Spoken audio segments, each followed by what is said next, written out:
Good evening, good morning, good afternoon, good day, wherever you may be.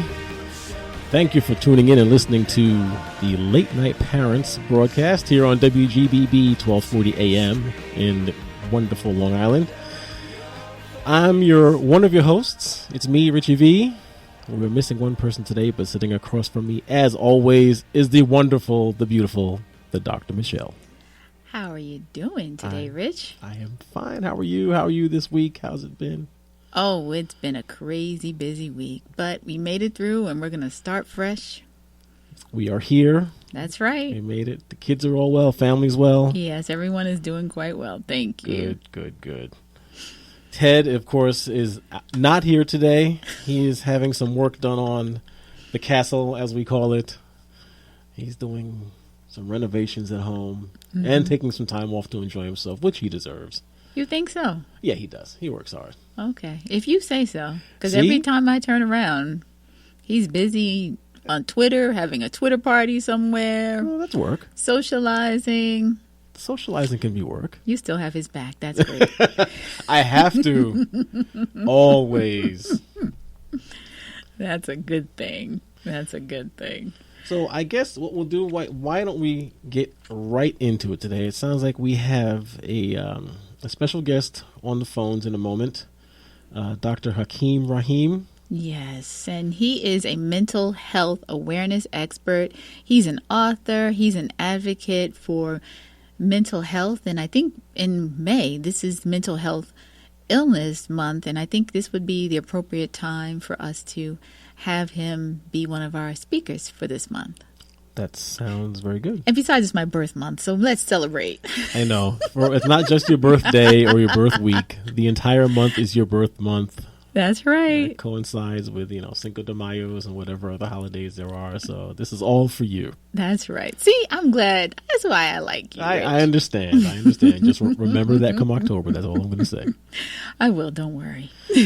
So, Dr. Rahim, I believe we have you on the line. I'd like to thank you for joining us. You are welcome, and thank you for having me. And I always say when I'm called Dr. Rahim, I got upgraded, and I got a few years and a couple more abbreviations after my name. So it's actually Mr. Rahim. And sometimes I say when you go through an experience, you actually have a PhD in that experience and a PhD in life. So thank you for having me. And one of the things I was thinking about, I said, Dr. Reed, Dr. Michele, she and I, my mom and her mom, we all grew up in the same church, and that's how we know each other. But one of the things that I'm grateful for both of you for is that I went to the African American History Museum recently, and it was always the people that had the papers or had the voice that were the most valuable because they could get a message out. So I'm grateful for you, for both of you, for having this platform to get a message out. So thank you for that. Yes, and thank you for being able to take the time to be out on the show with us. So I think we're going to jump right in. What exactly does it mean to have a mental illness? So great. Thank you for that question. So mental illness. So I think the first thing I want to say is that when people hear the phrase mental illness, mental health, they oftentimes jump right to mental illness. But there's a difference between the two, between having a good mental health and being mentally healthy and mental illness. So mental illness is actually defined by the World Health Organization, and that's the organization connected to the UN. And they said that mental illness is an illness of the brain that impacts a number of different parts of your body and well-being. So it impacts your emotion, it impacts your cognition and your thinking, it impacts your behaviors, and it ultimately impacts each and every single part of your life. So if you want to look at it, it's a mental health and medical condition. So it sounds like all these various symptoms can be encountered by almost anyone, but exactly like how common is mental illness? Sure.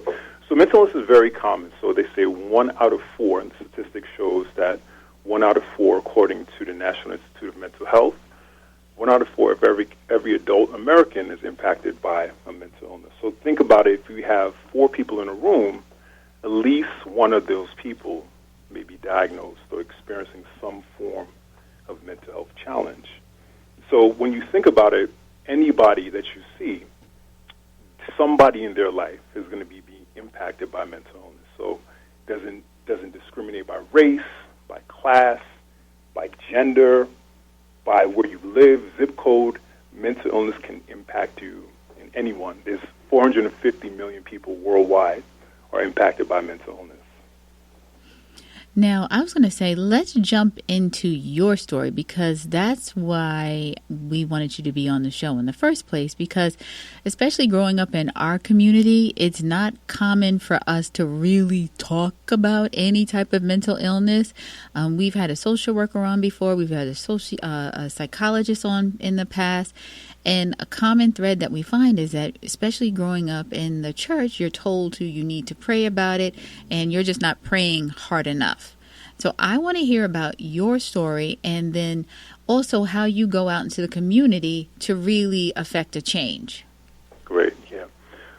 So as you know, I'm a mental health speaker, and my journey with mental illness actually was diagnosed with bipolar disorder in college. So I'm from right here in Long Island, New York. My family's from the Caribbean, and I grew up in Hempstead. So for 17 years, I was doing really well in school. I was a valedictorian of my high school class, valedictorian of my junior high school class, and I was prom king, drum major of my band. And then at 17, I went off to college at Harvard University. And like many other people, 17, 18, 19 is actually a classic diagnosis age of mental illness. I actually was, that's when I was diagnosed with bipolar disorder. So I came from Hempstead, Long Island, going to Harvard in Cambridge, in Boston, first time away from home, 17 years old, on campus, 1998, and boom, I'm hit with an anxiety attack, so panic attack. I didn't know what it was at the time. So my heart was racing, my chest was tight, I felt nauseous to my stomach. But again, I didn't know or have the words or vocabulary to put behind it that was actually the onset of mental illness. So at 19, I was taken to the hospital, and I had hallucinations and delusions being false beliefs. So I thought I was Jesus and God, which is also a common symptom of mania, which is a high part of bipolar disorder. And I experienced depression and anxiety. So at 19, I was hospitalized and actually started taking medication at that point. And it's been a long road towards recovery, and it's been a long road towards being able to talk about my journey and talk about my struggles, but as well as my successes and thriving. And that's really my goal. It's to say that, listen, you can go through mental illness, but if, one, we say it's okay to talk about what you're going through, 2, there's no shame in seeking help, and 3, if you're diagnosed, there is hope. It's possible. Recovery is possible.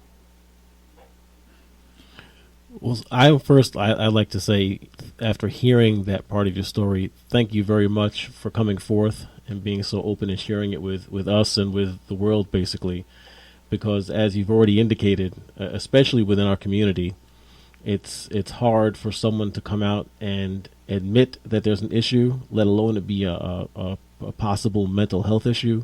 There's lots of stigmas surrounding that, and for someone to be able to come out publicly and admit that yes, there's an issue, but it's treatable, and want to come out and help others is really a strong thing and a great thing. So thank you very much for that. Yeah, you're welcome.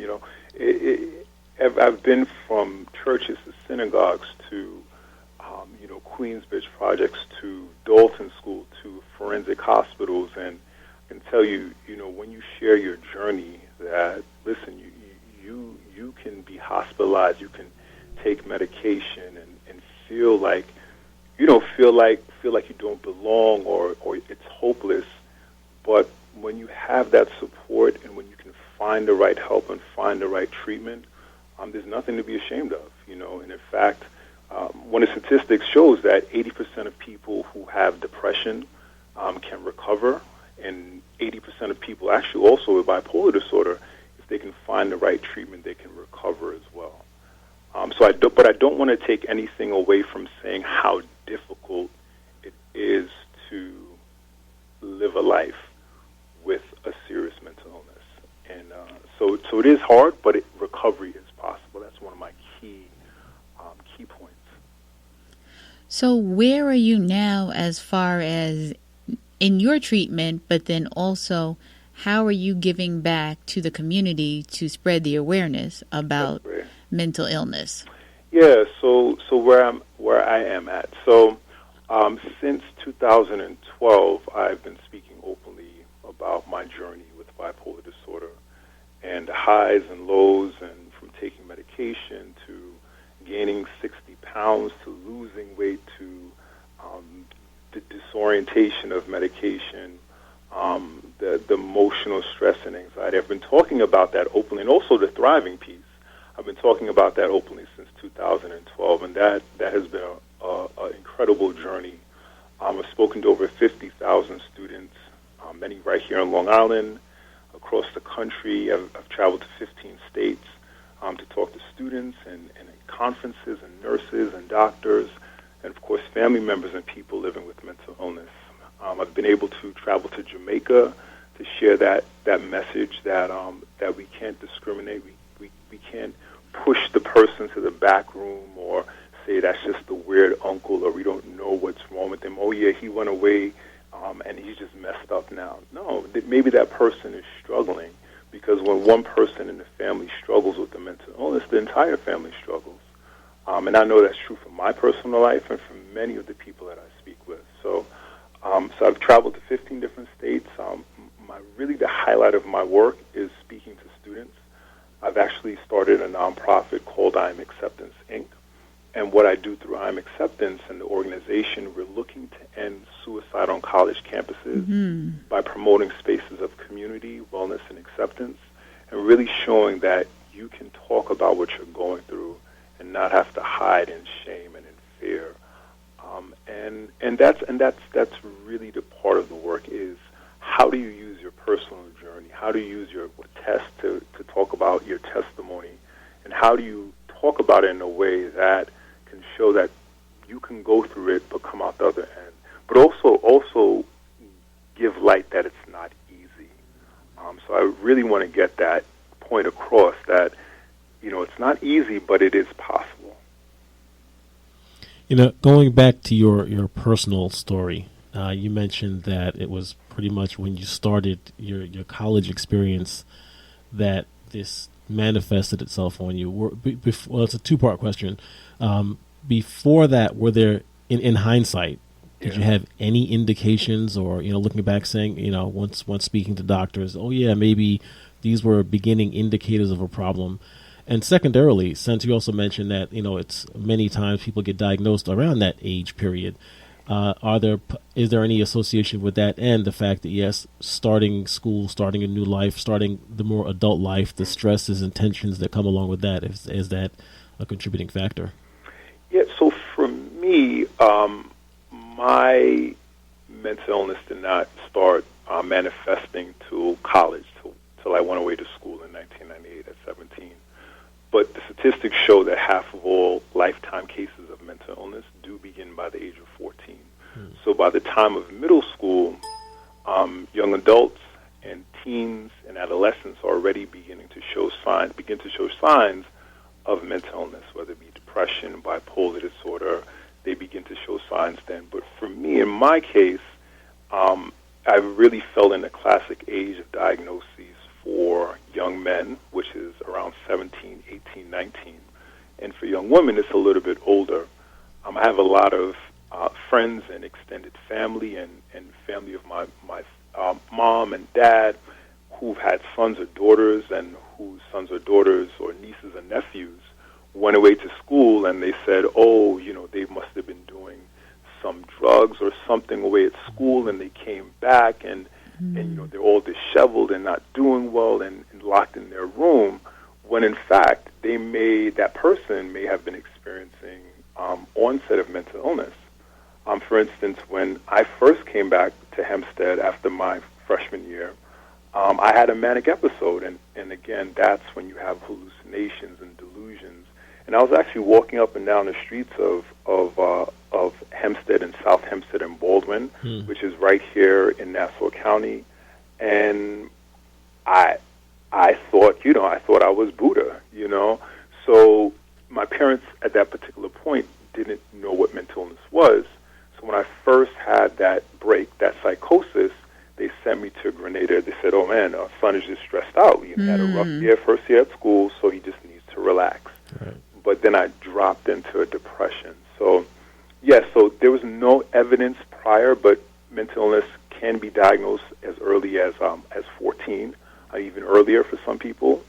But the classic age of diagnosis is 17, 18, 19, and I fell right in that range.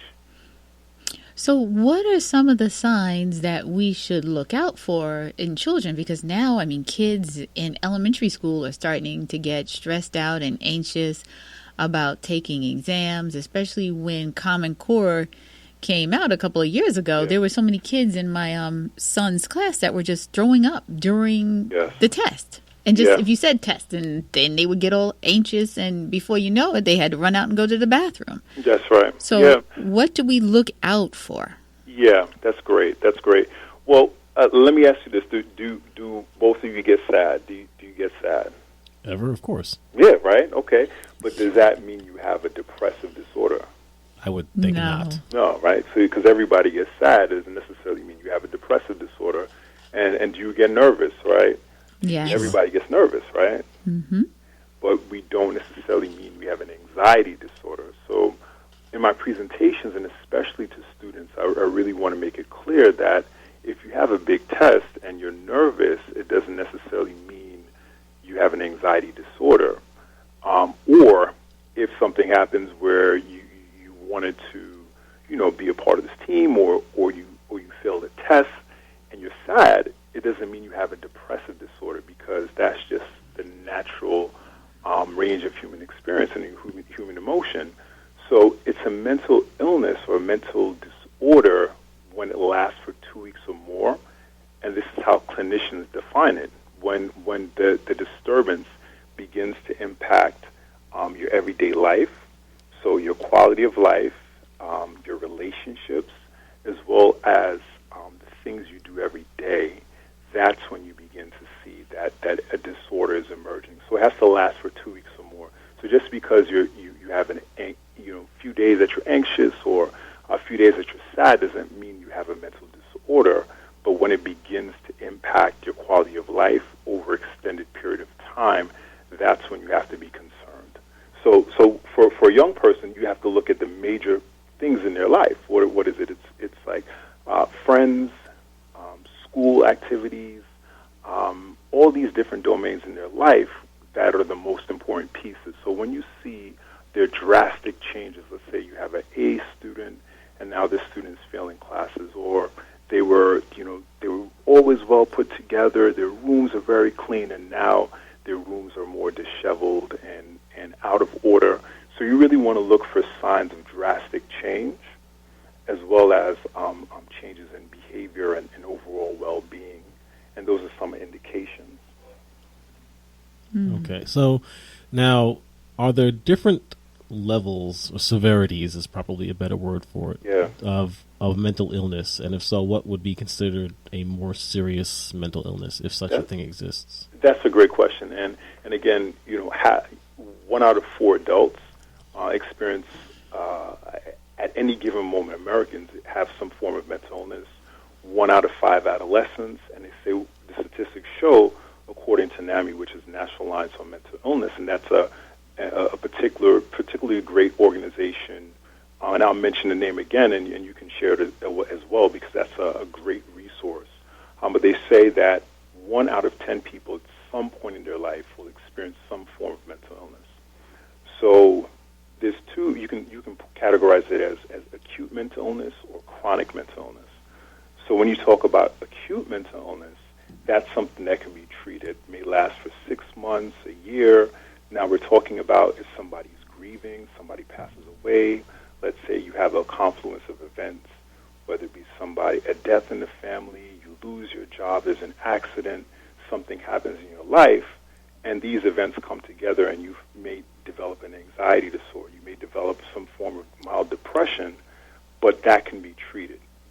When you talk about serious or chronic conditions, you're looking at clinical depression, bipolar disorder, schizophrenia, and those conditions are the more serious type that are chronic, meaning that you have to manage it throughout your life. Okay. Now, I'm going to ask something that's a little personal. Yeah. Because, like I said earlier, a lot of times we don't necessarily want to open up. So you're relatively young, you're single, and how do you open up to someone that you meet and you're forming a relationship with to discuss your history of being bipolar or having bipolar disorder? That's a great question. Actually, I'm engaged. I'm recently engaged. Congratulations! Oh, congratulations. Thank you. I'm recently engaged, and that's. But I get that question all the time, especially from moms. Believe it or not, I speak a lot in support groups, and mothers are always like, especially with sons, you're like, I want to know that my son, my daughter will be okay. I want to know that they will have somebody that they can be in a relationship with. And one of the things that I realize is that, nobody wants to be in a relationship with somebody that's not taking care of themselves, mental illness or not. Somebody can have trust issues and not necessarily have a mental illness, but be very difficult to be in a relationship with, right? I think the most important thing is taking care of yourself. And again, you don't have to disclose something on your first date or second date. Matter of fact, it's I feel one of the things I talk about is being empowered to talk about and when to disclose, when to tell somebody that you're dealing with, thriving, struggling with a mental illness, because it's a very personal thing. Mm-hmm. But it is a thing that's going to impact the relationship. Right. But at the same time, it's your choice when to tell. But the main thing is that you have to take care of yourself, mental illness or not. Yes. I would almost add into that if you're not ready to tell the person that there's a problem or that you're experiencing these issues, you might not be ready for that long-term permanent relationship with that person, because you have to be completely open with that person at that time. And that's true. I think at a particular point in the relationship, right, it's definitely important. And you're totally right, because there is so much. And again, we want to talk about person first, right? It's yes, I have, and the language is so important, especially when talking about mental illness, because the example is often used. You don't say somebody is cancer, you say they have cancer. Mm-hmm. Whereas when we talk about bipolar disorder, schizophrenia, we say that person is a schizophrenic, that person is bipolar. And when we talk about the illness first language, it really disempowers. And I know it's disempowered me in the past, where I lead thinking that I'm this person with a mental illness versus I'm Hakeem Rahim, and I happen to be diagnosed and living with and thriving with a condition. So the reason why I say that is that it's important to distinguish the person from the illness that they're experiencing. And if a person can manage their wellness and manage their illness, you can share, just like somebody says who's a diabetic and wants to share that, hey, here's what happens sometimes if I don't eat the right things or if I don't have my insulin, right? Just like a person who has depression or bipolar disorder who's managing it really well can say, here's what happens if I get symptomatic. Here's what happens if I get triggered, if I don't have enough sleep, if I'm not eating the right things. But it takes a level of self-awareness, and two, a knowledge of mental illness and what you're dealing with, and sharing that with the person that you're with, because you can't change anybody's behavior, but you can educate yourself and you can educate that person so then they can begin to adapt and change how they're interacting with you. And I was going to say, just coming from the point of view as a physician, when I have a patient that comes in that is either going through some type of depression or anxiety, I tell them it's nothing to be ashamed about. I said, if you have high blood pressure or diabetes, I'm going to talk to you and say, okay, you're at a point now where you need to be on medicine. And I'm not going to say, okay, don't go and exercise. Don't go and change how you're eating. Don't worry about stressful things. I said, it's a total holistic view because it involves all aspects of your life. So when it comes to any type of mental illness, you just taking medicine is just one aspect of it. Right. It's going to go for counseling. It's going to be talking to people about your relationships and how you interact with them. So it's the same thing. I said, there's no difference. I said, it's an illness, and I said, and how you see it is going to affect how you get treated. That's right. Which goes into my next question is, how do you find the right person for your treatment? Yeah, that's great. That's great. And I love, and just taking a step back, and I love the fact that you share that with your patients, that it's the condition and it's not who you are, right? And one of the things that I would add to what you're saying is that that's part of the condition. That's part of the symptoms of depression. That's part of the symptoms of anxiety. With depression, really these illnesses you turn in on yourself. So with depression, some of your thoughts, the cognition is nothing's ever going to change. I'm always going to be this way. The world is a disaster. My life is never going to change. I might as well take my life, right? Mm-hmm. But if somebody but that's just the symptoms, not just, but those are some of the symptoms of depression. Because when you are depressed, you have lower energy. You have thoughts potentially of harming yourself, right? So when somebody has a flu, we don't say, you're bad because you have those symptoms or you are those symptoms, but we just identify that person as being sick or having an illness. So that's the same thing we really need to do with depression and anxiety. Note that when you feel this way, that is the sickness, that is the illness, and it's not you. But it takes one as people who are more knowledgeable about mental illness, especially as practitioners, to really help the people that you're serving identify the difference between who they are from what the illness is, how the illness is impacting them. So I really wanted to really make that distinction between somebody who's experiencing illness and the illness itself. So I think that's very important. But to find a practitioner, that's such an important point, because as you know, as a doctor, one of the first steps towards getting better is finding a provider, finding a practitioner. One of the things that you can do is one, ask your local provider, local practitioner. Your primary care is a very important step in getting that treatment. Another thing is you want to know that you're going to what types of practitioners there are out there, and the different types of mental health counselors and providers, whether it be a psychiatrist who is an MD and they can prescribe medication, or a psychologist, or a clinical social worker, or a licensed mental health counselor. So all these different practitioners do help with treatment of mental illness.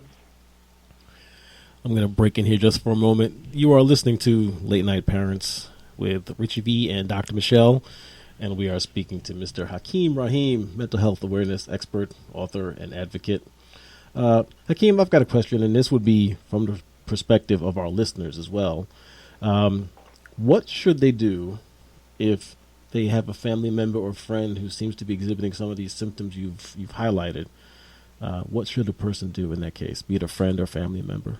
Yeah, that's a great question. And again, when we think about mental illness, the first thing that we're always going to notice is the changes in behavior. So whether it's a child or a family member, if you see them becoming more withdrawn, if you see them, and I know, and I'll speak from my personal experience, the times when I've become more withdrawn or not wanting to go out or not wanting to even do the things that I normally do or not get out of bed, those are beginning to be signs that something is wrong for me. So that's one of the things I would say for family members is to notice changes in behavior, is your family member starting to become more withdrawn? How is their mood? How are they interacting with you a little bit different? And one of the things that you want to do is always be able to ask questions.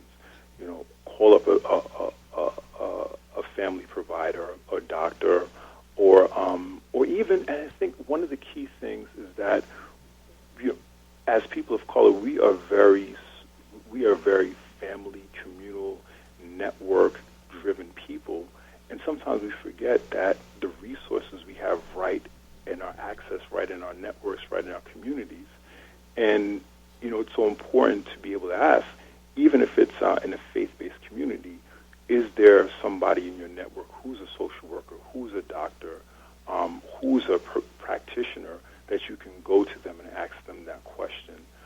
So I think the first thing is really seeking that clinical, that somebody that knows a little bit more than you do when you start noticing these changes in a family member's behavior.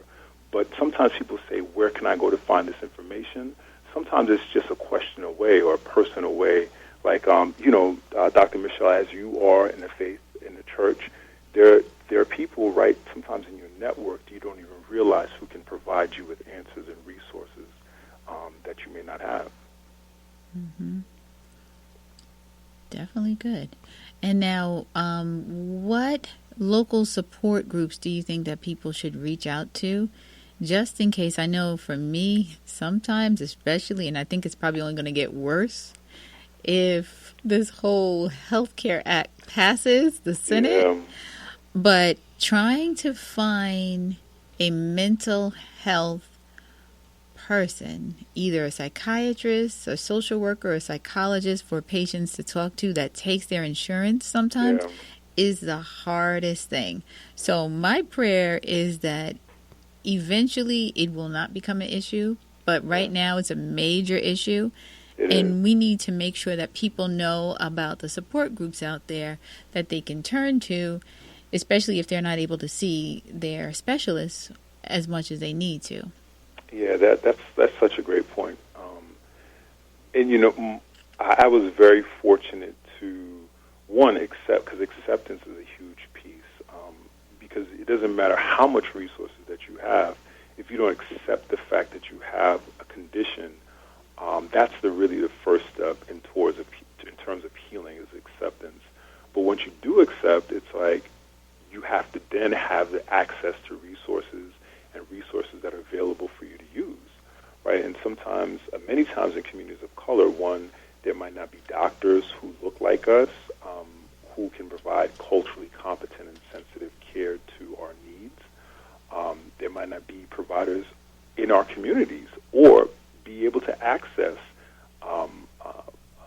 whether it be through fiscal means in insurance or even transportation means. Where's the closest doctor? Where's the closest therapist? So it's important to know that, one, we have to have access as well as acceptance, and those are two key pieces. But for the question around support, there's a great organization called NAMI, National Alliance on Mental Illness, and in fact, I've done. It was one of the first organizations that I worked with when I first started speaking about my journey with mental illness. And they have a local chapter, NAMI Queens Nassau, and they have support groups. They also have educational courses for both family members and people living with mental illness.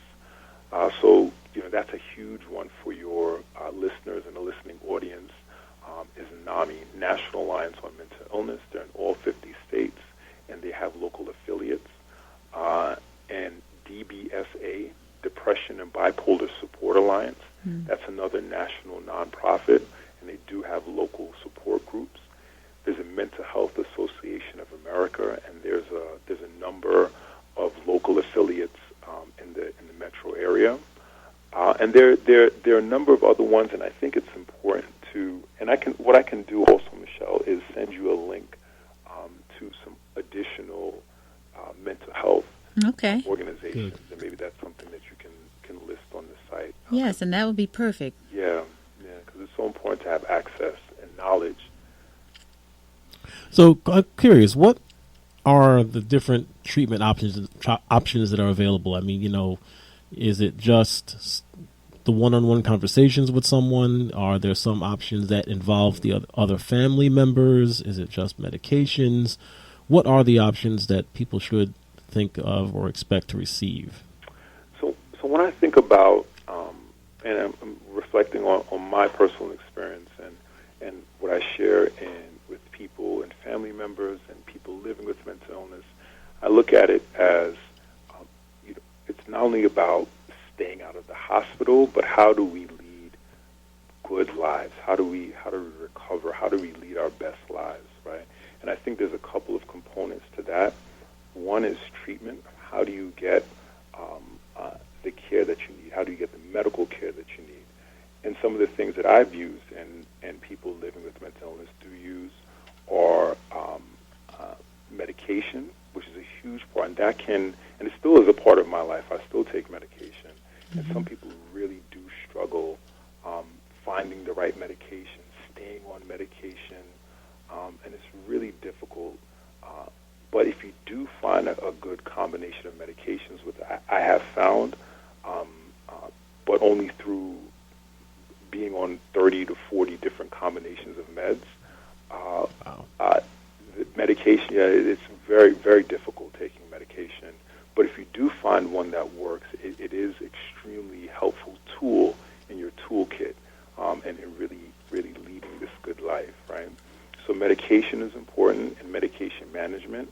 So whether you're going to your psychiatrist or nurse practitioner, so you can begin to find the right levels and self-report and identify how you're feeling and share with them how the medications are working for you.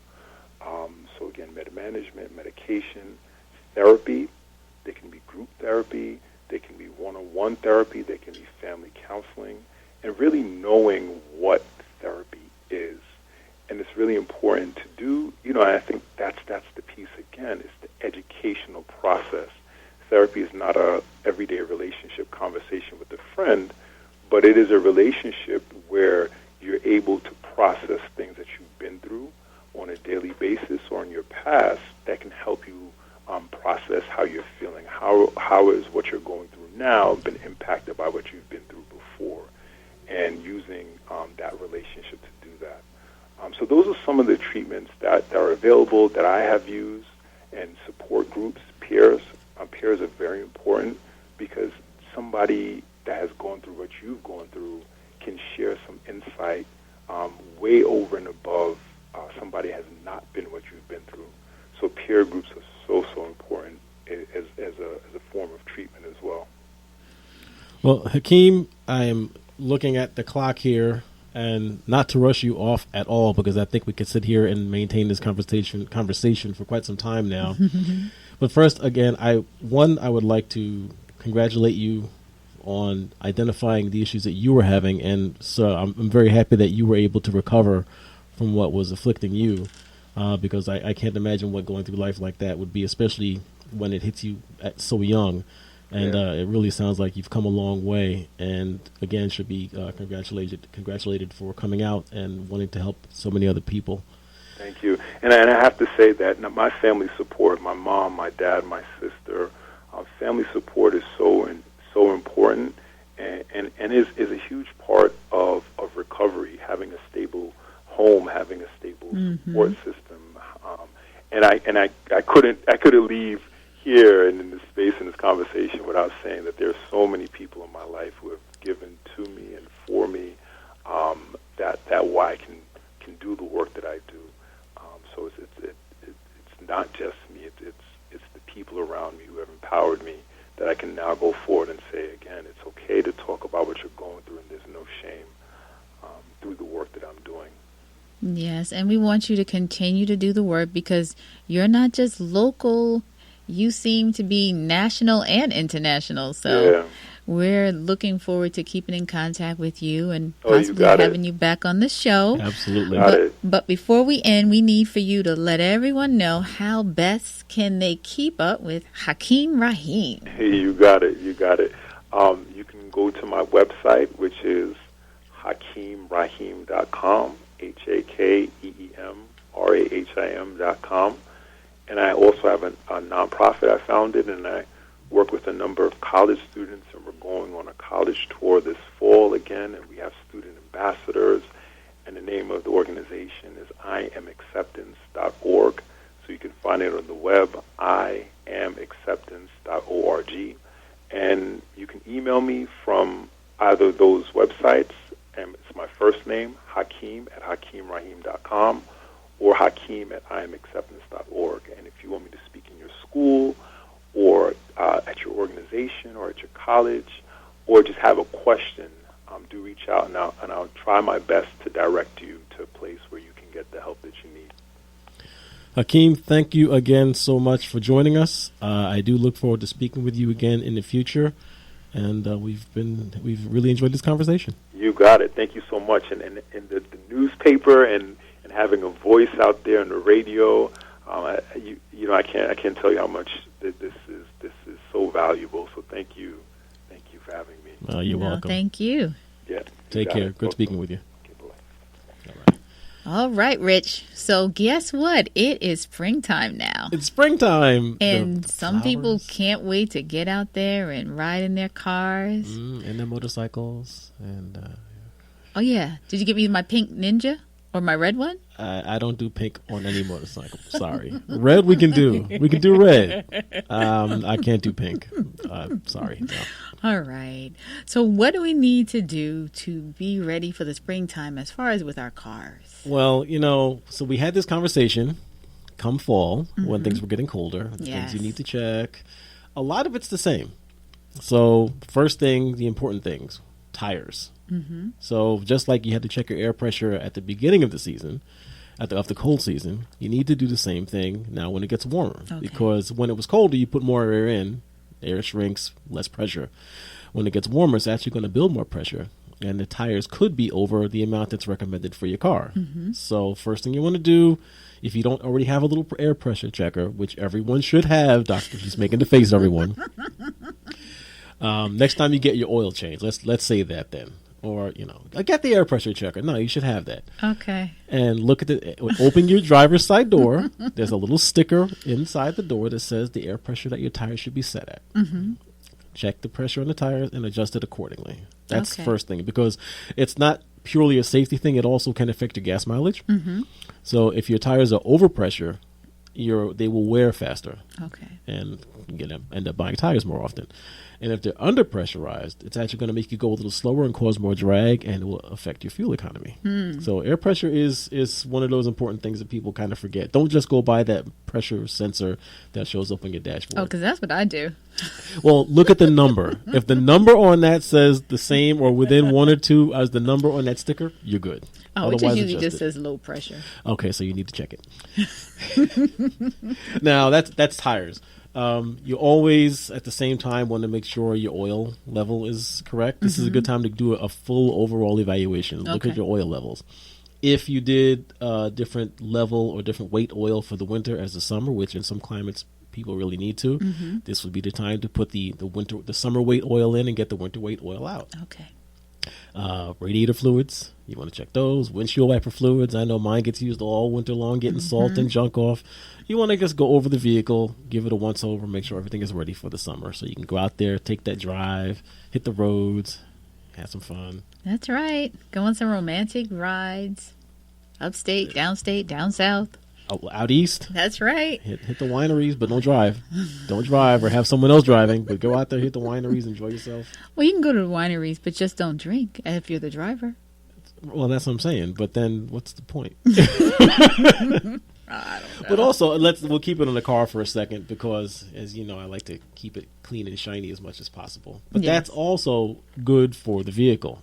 So, especially over the winter, there's out here in Long Island, they put sand down. There's a lot of salt in the sand. Salt, and that salt is horrendous for your car. The salt eats up the metal, it eats up the finish. So you want to get at least one good car wash in. I say you'd better to do it by hand, but you might want to go to a professional that can do an underbody wash and just rinses out the bottom of the car. Then get out there and maybe, break out that elbow grease and a little waxing, a little scrubbing, a little washing, get in the grooves, clean it all out. You're talking to the Trust wrong me. person. Well, that's right. The boys aren't here right now because you can have the boys do that work. This is great work for the boys. But yeah, you want to keep an eye on all those things for your vehicle. Keep your vehicle happy. That's good then. And we can drive safely. Yes. Now, were you a Star Wars fan? No, I was not. Not really at all. I feel bad though. I mean, because I went to Stony Brook. So Stony Brook would always have that big fest every year. And some of my classmates would go. And one of my classmates even named his son Luke. Really? Yes. Because of the movies? That's right. Okay. I don't know if I would admit to that if it had happened. But you know what? That's a true believer. Well, we just had the 4th. Happy May the 4th be with you. It's the unofficial Star Wars holiday. I just missed it. I was a big Star Wars fan when I was younger, but I did not name any of my children after a Star Wars character. Yeah, no, I missed that. I don't know. For some reason, I never got into it, really. I think, not to sound sexist, but I think it was more a boy thing, to be honest. Even though Princess Leia, I mean, a lot of girls like Princess Leia and her little buns on her hair and all that, so. Well, our studio audience, Ashley, she said she wasn't into it either, so maybe it was a guy thing. Flying around in space and all. Okay, that's all right. But yeah, so we mentioned that. Happy 4th. May the 4th be with you. Well, thank you. Same to you. Now, Long Island Railroad. You don't take the railroad. I don't. Not really at all. Lucky you. It seems like you guys have really been getting it lately.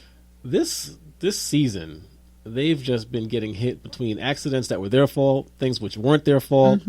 And last week, unfortunately, I missed it. I got out a little early that day. But supposedly, a pipe somewhere in Penn Station broke, and raw sewage is raining down in Penn Station in the public area. Crazy. This is New York. These things are not supposed to happen. Well, in New York, everything happens. Yeah, that's true. That's true. But to their, to their good, they had it all cleaned up and everything the next morning. No, 2 days. Took them 2 full days to get it all cleaned up, clear out. They had roped it off, sealed it off with plastic. So they did what they needed to do to keep it safe, I guess. Now, did that affect the commute the next day? The next day, no. Just that night. Wow, that's So good. At least they got it cleaned up nicely. They did what they had to do. Wow. So, what do you have planned for next week? Next week. You know what? I was so busy with this week, I didn't even look into next week. But I'm looking forward to the weather being nicer. Yes. Hopefully it gets a little warmer. I can get out there, get a few runs, and maybe get on my bike. Start riding my bike. Well, my bicycle, not my motorbike that I don't have. That red Ninja. Yes. The most I can do is say when I bring it in, I will try to remember to bring another helmet. That's right. I'll speak to Linda for Linda to remind you. No problem. Because she hardly ever wants to ride. So I'll give you a ride around the block, okay? Yeah. So I think... yeah, and then my book is getting really close to coming out. So the book, I have yet to see anything besides. I think it was one of the versions of the covers. Yes, I haven't seen this book. So I'm praying that in the next 2 to 3 weeks, we'll actually be able to have it out in hand. In hand, and can we have you read a portion of the chapter online? Of course. Live presentation. Course. Anything. Nice. Anything for late night parents. Oh, look at her. Yeah, so that's really what I've been focusing on is getting that ready and preparing for launching because I want to really go and visit the different states because my whole book is called Mentally Fit, Physically Strong. The Fit Doc's Guide to Real Life, Real Fitness, Real Health. And the point is that there are so many simple things that we can do just to become a healthier society, especially given in light where we don't know what's going to happen about the Healthcare Act. And I can't stress that enough. So I really want to do a state-to-state trip and launch my book. Good. And if possible, Ashley will come along with me and we can run a half marathon in every state. You might have to ask Linda about this too, because that's one of her things. She wants to do the marathon. Well, I don't think she wants to do the marathon in every state anymore. No, half marathon. But the half marathon, she would do that. So we could do Linda, Ashley, and maybe Tia. Oh, this is a party now. We're gonna have to get a tour bus for you soon. And then late night parents can put it on the side of the bus. Yes. And we could broadcast from the different locations. I'm not arguing with this. That sounds like a great idea. I think this is a good idea. Ashley's making a face like, we'll see about that. When you get back to work, discuss that with Ted. I will.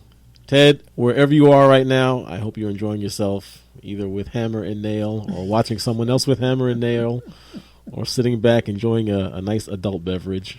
So what do you have planned for this week, Rich? This week, back to work. The finals begin for our students. Oh, yes. So there'll be some extra hours to put in, because this is the roughest time of year for them. All the stress, everything, especially those who are graduating this year. Wow. Oh, you can see them by the look in their eye. They're kind of happy that it's almost over. But happy enough. Not happy enough. But we try to do everything we can to make it as easy a situation for them. So that will be my week for the most part. Okay, and then next week we're not going to be here because it is Mother's Day. Happy Mother's Day. Oh, thank you. I doubt I'll see you before then. And if it applies, Ashley, happy Mother's Day to you. She's like, nope, not me. She's an aunt. She's a happy godmother. Okay, that's it. So that works. Everybody's happy a mother. Day. Everyone's a mother. Mother figure, mother. And otherwise, that I believe is that's all I've got going on. Yes. So again, everyone, you have been listening to Late Night Parents. Thank you for listening to us. We hope you enjoy your week. Have a great day, great night. Have a great week, everyone. And see you in 2 weeks. Thank you.